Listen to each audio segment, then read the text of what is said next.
माना अगम अगाध सिंधु है, संघर्षों का पार नहीं है। माना अगम अगाध सिंधु है, संघर्षों का पार नहीं है।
नदी में स्नान करके आओ और मेरे सामने नग्न रूप में आके खड़े हो जाओ, जैसे एक बालक अपनी माँ के सामने खड़ा होता है।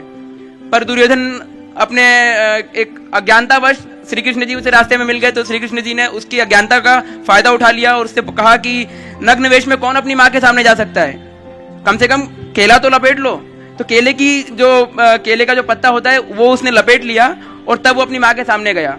उसकी माँ ने, जिसने पूरे जीवन भर अपने आंख पर पट्टी बांध रखी थी, वो पट्टी पहली बार अपने बेटे के शरीर को वज्र का बनाने के लिए उसने अपनी आंख की पट्टी खोली और अपनी आंख में जितनी भी उसकी शक्ति थी, जो पवित्रता थी, जो सतीत्व था, उससे अपने बेटे के पूरे शरीर को वज्र का बना दिया। परंतु जो भाग उसने केले के पत्ते से ढक रखा था वो केवल दुर्बल ही रह गया।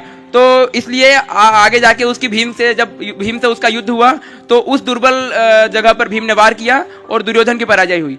तो अपने बड़ों का कहना यदि उसने मान लिया होता तो दुर्योधन 18वें दिन नहीं, पहले दिन ही जीत गया होता। तो हमेशा आपके बड़े जो भी आपको समझाइश दें या आपके मार्गदर्शक जो भी आपको बताएं, उनका पूर्ण रूप से पालन करें और अपनी समझाइश उसमें लगाने की कोशिश मत करें। और चौथा भरोसा इस देश की लोकतांत्रिक व्यवस्था पर। मैं एक बहुत हम्बल बैकग्राउंड से आता हूँ। मेरे पापा पेट्रोल पंप पे काम करते थे, अब वो नहीं करते हैं। तो उसके बाद भी यदि मुझे ये सक्सेस मिली है तो मैं इसका श्रेय अपनी कंट्री की डेमोक्रेटिक स्ट्रक्चर को भी देना चाहता हूँ, क्योंकि हमारी कंट्री का लोकतांत्रिक व्यवस्था ऐसी है जिसमें मेरे जैसे व्यक्ति को और मुझसे भी कई अधिक निर्धन व्यक्तियों को भी ये मंच मिलता है जहां मैं आपको संबोधित कर पा रहा हूं इतनी कम आयु में। तो मैं चाहता हूं कि ये हमारे देश की एक व्यवस्था भी इतनी मजबूत है जो हमारे पुरखों का दिया हुआ है, जिससे मुझे ये सफलता मिली है। और आखिरी में तो मैं यही कहूंगा कि अपने आप को कभी अंडर एस्टिमेट मत करें, क्योंकि ये तो एक केवल यूपीएससी की एग्जाम है। मनुष्य में तो वो ताकत होती है कि पर्वत को तोड़ सकता है, पत्थर को पिघलाकर पानी बना सकता है। तो यूपीएससी तो केवल एक छोटा सा एग्जाम है।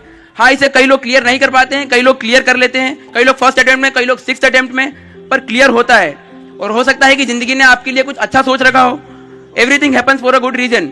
आपके लिए कुछ अच्छा सोचा हो, इसलिए हो सकता है आप इस एग्जाम में सक्सीड नहीं कर पा रहे हो, पर भरोसा रखो। और मुझे भरोसा है आप पे और मुझ पे। आप पे इसलिए क्योंकि ये मराठाओं का एक संघर्ष का प्रतीक है पुणे।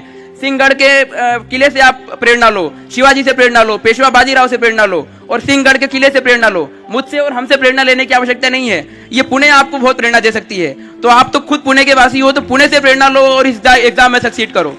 और दूसरा भरोसा मुझे अपने आप पर है कि मैं एक सच्चा और अच्छा अधिकारी बन के दिखाऊंगा। मुझे किसी चीज का लोभ नहीं है। मैं केवल और केवल जनता के लिए ही काम करूंगा। अंत में तो केवल मैं इतना कहूंगा कि बाधाएं आती हैं आए, घिरे प्रलय की घोर घटाएं। बाधाएं आती हैं आए, घिरे प्रलय की घोर घटाएं। पांवों के नीचे अंगारे, सर पर बरसे यदि ज्वालाएं। निज हाथों में हंसते हंसते आग लगाकर जलना होगा, कदम मिलाकर चलना होगा, कदम मिलाकर चलना होगा। धन्यवाद।